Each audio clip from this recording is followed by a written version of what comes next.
How this woman exposed Wall Street. August 1st, 2021.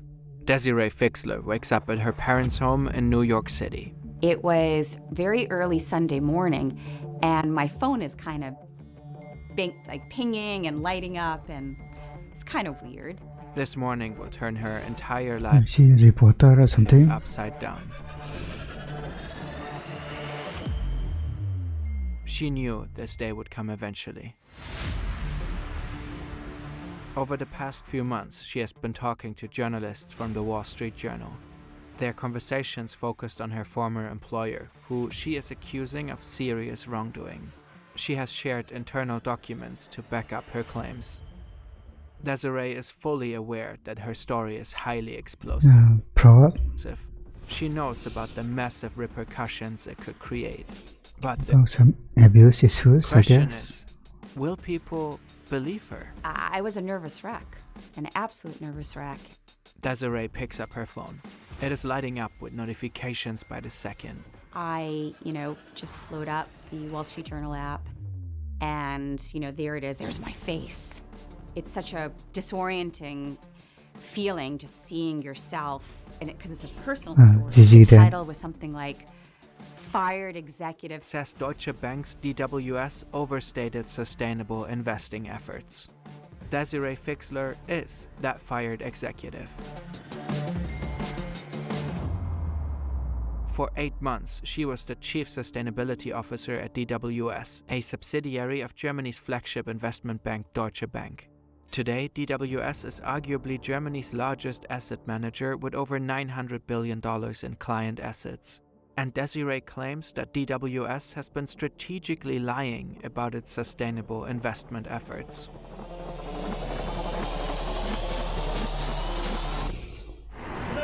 What are the lies?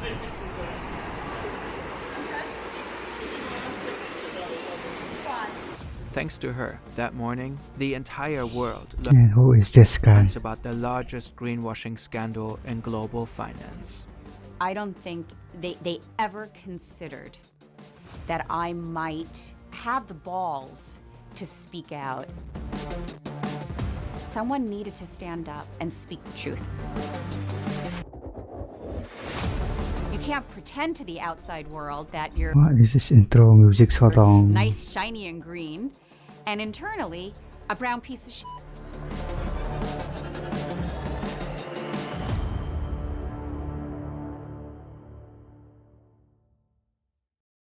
Parts of this video draw on statements from Desiree Fixler that we haven't been able to fully verify independently. To date, neither Deutsche Bank nor DWS or its board members have been convicted in this case. However, the prosecutor's office at German financial hub Frankfurt is currently investigating DWS and the former CEO. In the US, investigations were dropped after DWS paid a multi-million-dollar fine to the SEC. We traveled to London for this story. This is where Desiree lives and works now. She is American and has built a pretty classic career in the finance industry. I've worked at a number of large banks, and in fact, I worked at Deutsche Bank in the mid-1990s, from the mid-90s to the late 90s. I worked at, JP Morgan, and I worked at Zeiss Group, a credit investment management company. Starting in the mid-2000s, she began focusing her work on sustainable, green investment strategies. When I got the job offer at DWS in So you just worked the whole life, I guess? 2020 to be their first chief sustainability officer, I was so happy. It was a dream job. I was so excited for this. DWS is listed on the Frankfurt Stock Exchange. While it operates as an independent company, it is 80% owned by and closely tied to Deutsche Bank. DWS handles one of the bank's 4 main business areas. Its role is to manage money for private and institutional investors. Through funds, it invests that money in assets like stocks.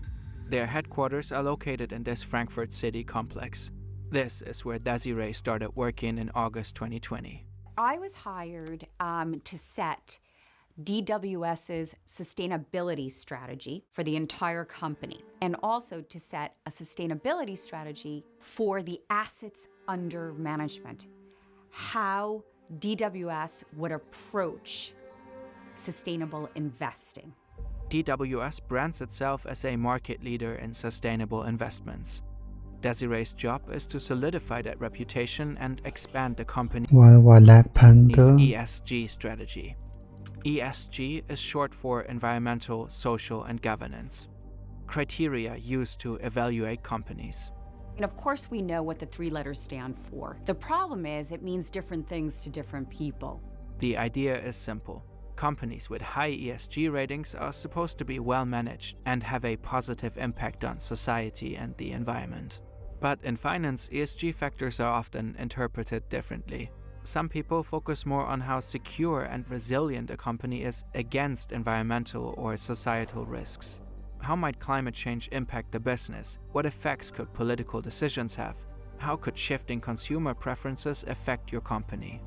It means to ensure that your business is profitable in a changing world, right? So it's very much focused on, money making.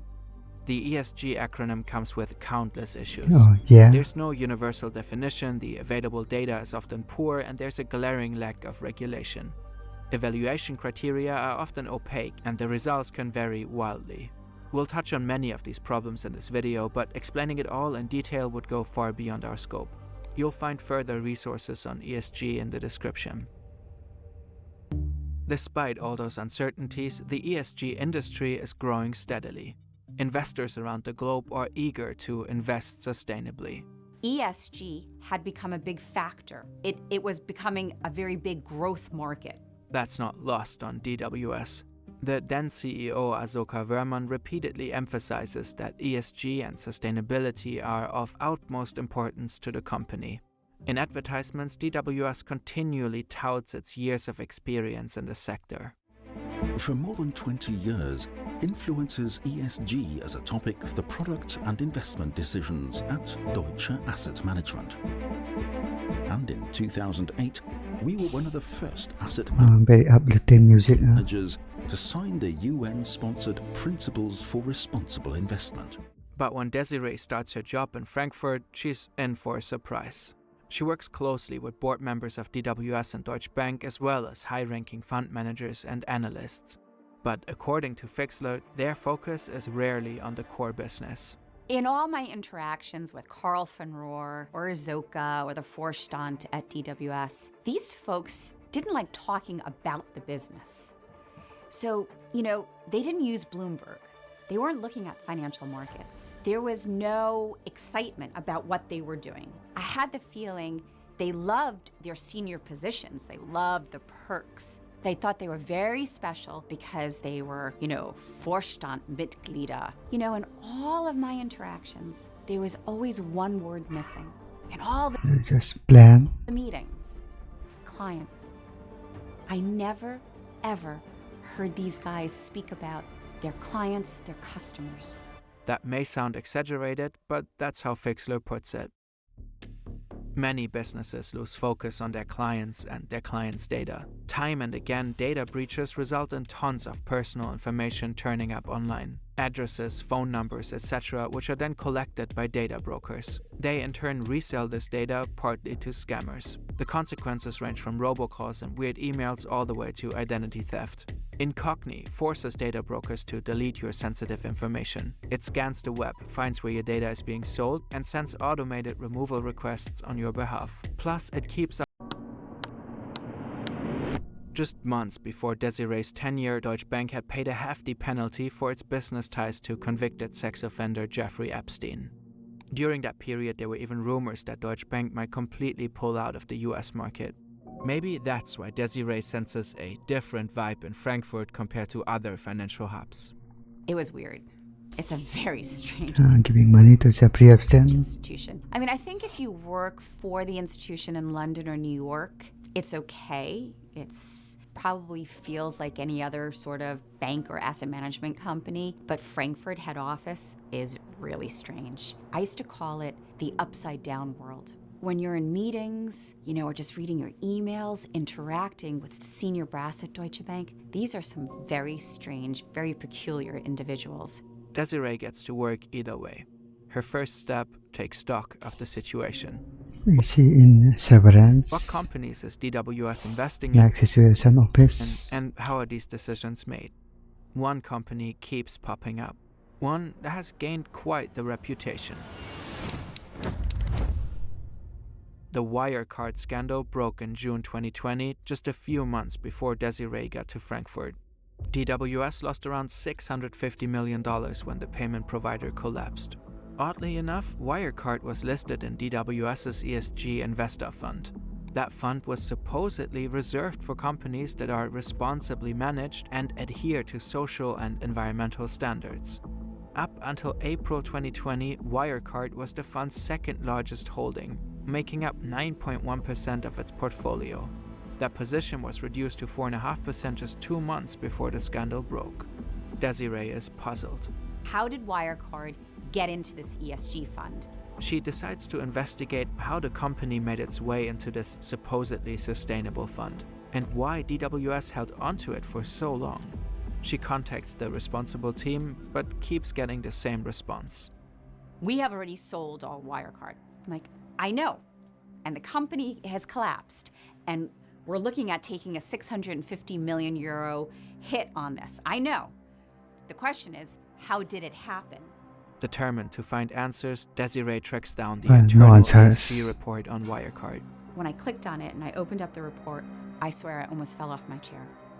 I couldn't believe that Wirecard ended up in this portfolio and in other portfolios. Desiree shared that internal DWS document with us. It shows Wirecard's ESG rating across various categories in May 2020. That's just 1 month before the company's total collapse. At that time, Wirecard held the second highest rating in the Norm Controversies category, a global standard for assessing responsible business practices. On a scale from A to F, Wirecard got a B from DWS. And what was cited in support The second place is pretty high, I mean. to Wirecard's high ESG status was because it has good business ethics. It cited strong corporate governance and good business ethics. That's what you see, those 2 words, business ethics. Check. At that point, the Financial Times had already published multiple articles exposing Wirecard's shady accounting practices. KPMG had been hired to conduct an independent audit. And KPMG had already released its report. It revealed, among other things, that Wirecard had failed to provide evidence for over $1 billion of cash balances. That was in April 2020. How then did Wirecard still manage to score a B a full month later despite these glaring red flags? An ESG score that is supposed to be based on good business ethics? Desiree claims that Wirecard even held that ESG score all the way into June. Unfortunately, we couldn't verify this ourselves. DWS declined to answer our questions about Wirecard, stating Maybe they missed that. they I don't don't comment know. on ongoing proceedings. Didn't update it.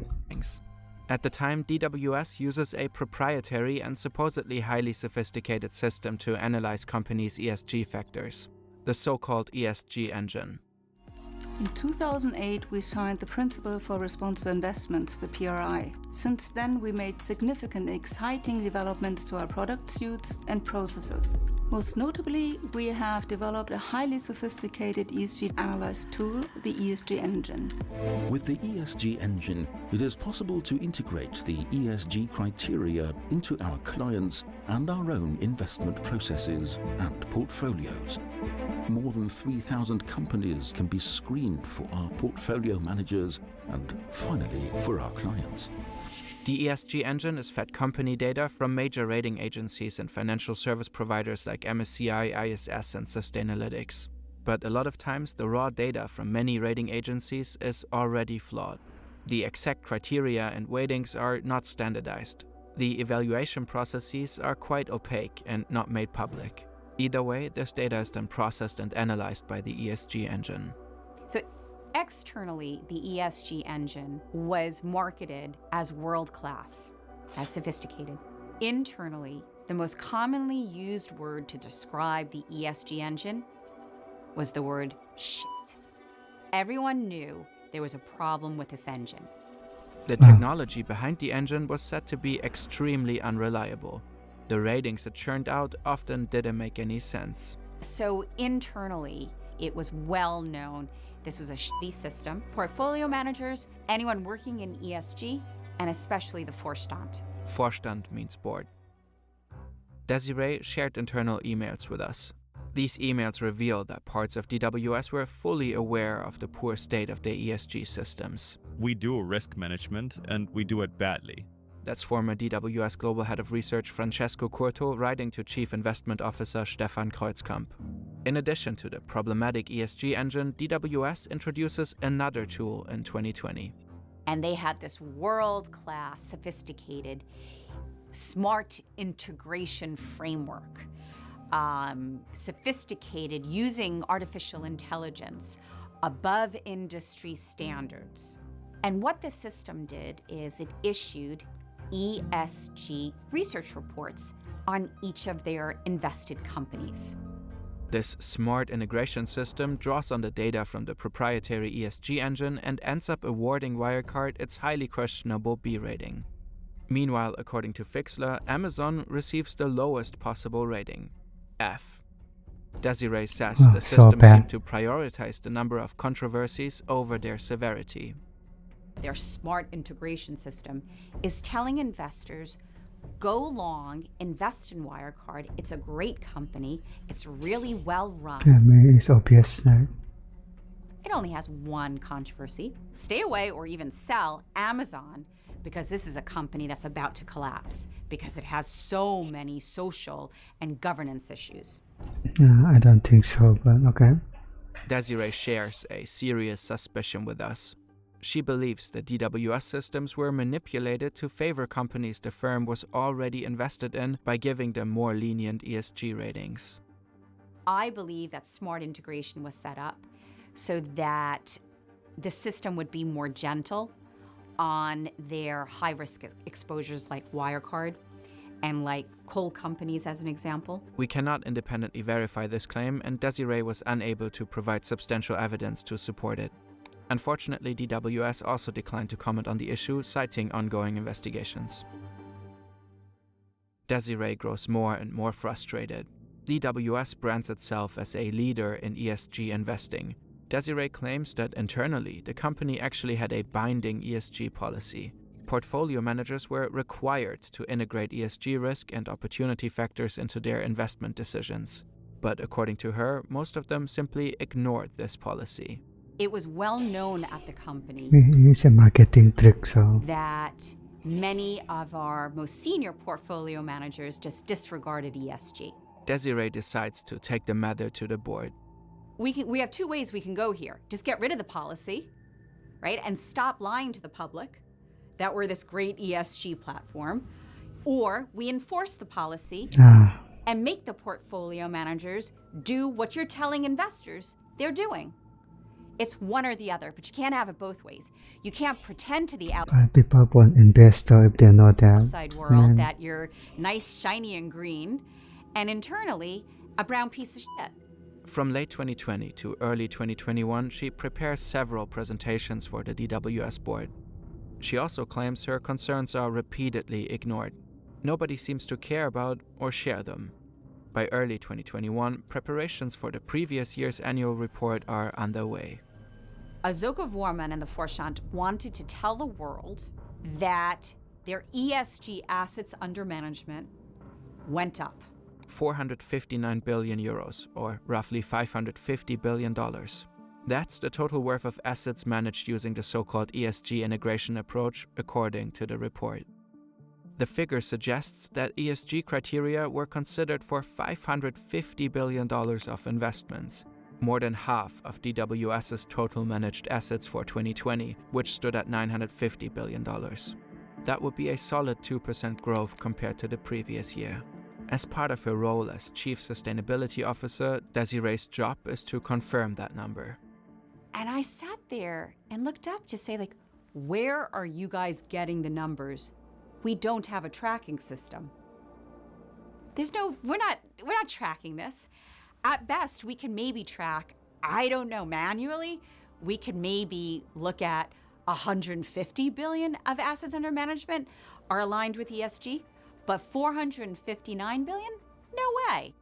And we know that the majority of our portfolio managers What if there's a tracking system? are disregarding ESG. They've said that live. So it was a completely false number. Desiree refuses to sign off on the ESG figure for the annual report. Instead, she uses a board meeting to push for urgent changes. My recommendation is that we need fast, urgent change. We need to make the changes now. And this was February 16th, 2021. I felt very strongly we're lying to the public. We need to make these changes. And so in this Vorstandssitzung, I was on the aggressive side. I just told And Payat. my board, my Vorstand, I need an answer now. Like, we can't sit on this anymore. This is urgent. Here are my recommendations, right? Here's the timeline, right? So we had an action plan to change. And during this board meeting, I didn't get an answer. They refused to answer anything. We have reviewed the internal presentation she gave to the board. In it, Desiree lays out the urgent need for fundamental changes and improvements. She tells the board that there's no clear ESG mission or strategy, that internal policies and tools are vague and insufficient. A few days later, Desiree is summoned to her boss's office, Asoka Verman. So I come in with the material, I sit down, and what was strange is that he has two parts to his office. A front part has windows, and then there's a back chamber, and that's used for Zoom calls, and there are no windows. So we always sat in the front part. So it was kind of weird that we were meeting in the back part, but whatever. He was making small chat at the beginning, and then we sit down. I show him the document, and he pushes it away, and he says, no good news. And then he just starts going off. Everybody hates you. Nobody likes you. You communicate bad communicate. This guy, bro. Not a single word regarding her concerns about the annual report. No, there was absolutely no substance to this meeting. It was just him ranting. We reached out to Asoka Verman to get his side of the story, but he didn't respond. DWS has stated it will not comment on current or former employees. March 12th, So he won't speak ever, I guess, in this lab. 2021. Desiree is in New York. About a month has passed since her board presentation. The meeting with Verman was just a couple of weeks ago. I wake up in the morning, and I think a lot of us do this, like you reach first over for your iPhone, your phone, and I can see that I can't access the platform. And so, I bolt up, like, what's going on here? And I realize that I can't access the DWS platform at all. I then receive on my Gmail this message from Mr. Anus, Asoka's employment lawyer, that I've been fired. Mr. And the What? letter is in my mailbox in Frankfurt. I don't know what's going on. I just hear from this Mr. Anus that I'm fired. There's no message from HR or from Asoka. I knew that this is March 12th. This is the day that the annual report comes out. So I quickly go to DWS's site, and you can access, this is open to the public, to pull the annual report that's just been published. And I go through there, I'm looking for the key words, and just realize, holy shit. That's when the penny dropped. Holy shit. I just got fired because I raised all these concerns of greenwashing. It's official. DWS states that $550 billion of its assets are ESG integrated. Desiree Fixler has been fired. Her German residence permit is tied to her job at DWS. Losing her position means losing her residence in Germany. She moves back in with her parents in New York for about a year. DWS attributes her termination to slow progress. To this day, Desiree Fixler is convinced she was fired because she raised concerns about misleading ESG claims and pushed for reforms. She took her case to labor court in Frankfurt, but lost, partly because she was still in her probationary period. Desiree says DWS gave yet another explanation to justify her termination in court. But in court, What does they that mean? said I was culturally a bad fit because I'm American and that I didn't know their good German ways. On August 1st, 2021, the Wall Street Journal article goes public, 4 months after DWS fired Desiree and published the annual report. She becomes a whistleblower, and a massive greenwashing scandal unfolds. DWS sell-off excessive as greenwashing in doubt. ESG propaganda. DWS whistleblower says greenwashing is widespread. DWS rejects Desiree's allegations entirely. The company says it is fully committed to transparency, claiming it's constantly telling its clients and stakeholders that the path to a sustainable future is long and challenging. Just days after the article is published, Desiree gets a phone call. I was driving in my car in New York and my phone rang and I can see the area code 202. 202 is Washington, D.C. And I quickly just put my blinker on and just pulled over on the side. And I just had a feeling, I think these are the feds. So I take the call and sure enough, the SEC, the BaFin of the US, the Department of Justice, and the FBI called me up. They informed me that they themselves had opened a case already to investigate ESG at DWS. The US authorities want to question Desiree as a witness. She agrees. I mean, that was the game changer. It's one thing to make a big splash in the news. It's another thing when you're told law enforcement is now looking into that's very fraud, good. ESG fraud. That's also when I knew I'd be kind of safe because Deutsche Bank isn't going to mess around with me now. The US government is watching them. Shortly after the US authorities begin their investigation, Germany's Federal Financial Supervisory Authority follows suit. Although, according to Fixler, they don't seem to be too keen about the case. I think the US authorities took this very seriously. After Of it course. became public, the SEC and the Department of Justice were investigating DWS. The BaFin reluctantly, and I really stress reluctantly, opened up an investigation. I have to say that I didn't think that the BaFin operated professionally. I felt they wanted to do their best to ignore it. They wanted to disregard it. I didn't think that they took greenwashing seriously. We reached out to the authority to ask if they could explain how anyone could get that impression and whether they were in fact reluctant to open an investigation. They refused to answer our questions. The first raids take place in May Classic. 2022. German officials raid the DWS headquarters in Frankfurt. They also pay a visit to the parent company Deutsche Bank. A few weeks later, in June 2022, Desiree's former boss, Asoka Wörmann, steps down as DWS's CEO. He says that the greenwashing allegations have taken a toll on him, along with personal Okay, he just slapped. attacks and threats.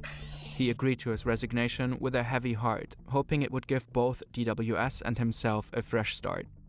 In 2023, German media report that Wörmann is under investigation himself. The Frankfurt Public Prosecutor's Office has confirmed to us that they are investigating a former DWS CEO over the greenwashing allegations. But Wörmann is not the only one to face the music. So the CEO got booted out, the CIO, the COO, CFO, global head of research, global head of HR, global head of communications. It just eviscerated senior management there. Also in 2023, the SEC reaches a historic settlement with DWS's subsidiary in the US. The company receives a $19 million fine over the greenwashing allegations. Never before has the SEC ever imposed such a hefty penalty for ESG greenwashing. According to the SEC, DWS made concerning misstatements. It marketed itself as a leader in ESG but failed to adequately implement its own policies while having led clients and investors to believe it would. And it failed to ensure that its public statements about the ESG integrated products were accurate. By settling with the SEC, DWS neither has to admit to nor deny the violations, effectively avoiding a courtroom showdown.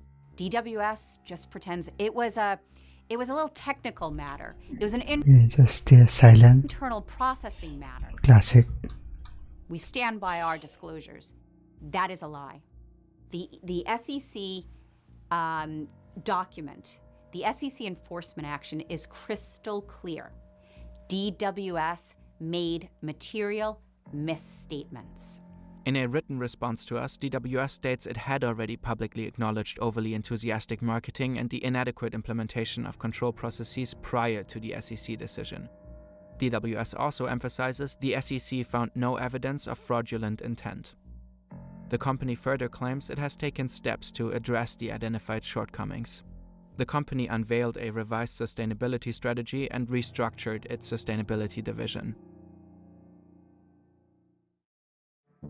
In the 2021 half-year report, two things have disappeared: the figure of $550 billion and the term ESG integration approach. Instead, DWS now reports $84 billion as assets managed under ESG criteria. By the time the 2021 annual report is published, that number has risen to $138 billion. That's a far cry from the $550 billion reported the previous year. DWS Yeah, where's like a 300 says the figures billion? cannot be compared directly because the framework used to determine the value has been further refined. Did DWS learn something from this case? No, I don't believe that there's been any cultural shift at that institution, because still today, even after the US enforcement actions and a widening criminal investigation, DWS still makes the statement, "We stand by all our disclosures." I think genuinely, they absolutely double down in denial and in cover-up. And so no, they have not come out to apologize to shareholders, to investors, which, by the way, other institutions that got in trouble for greenwashing, they did just that. Truthfully, after working in this industry since 2005, and after, working at DWS and witnessing all the greenwashing, I've concluded that ESG at the end of the day was a multi-trillion-dollar marketing scheme. It used a climate crisis. It used fear-mongering to power the marketing, to entice people to invest in products that were mismarketed.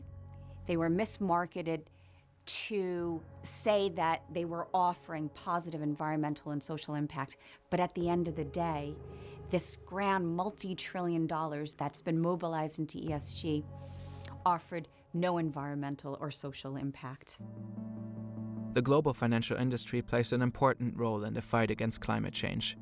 There's continuous demand for sustainable investment opportunities, and the industry is now worth over $30 trillion, which makes it all the more disappointing that labels like sustainability and ESG can't always be trusted. Neither at DWS nor at And they used to scam people. Nice. many other financial institutions. If you're considering investments in that area, be sure to always read the fine print. German authorities have been investigating DWS for almost 3 years now.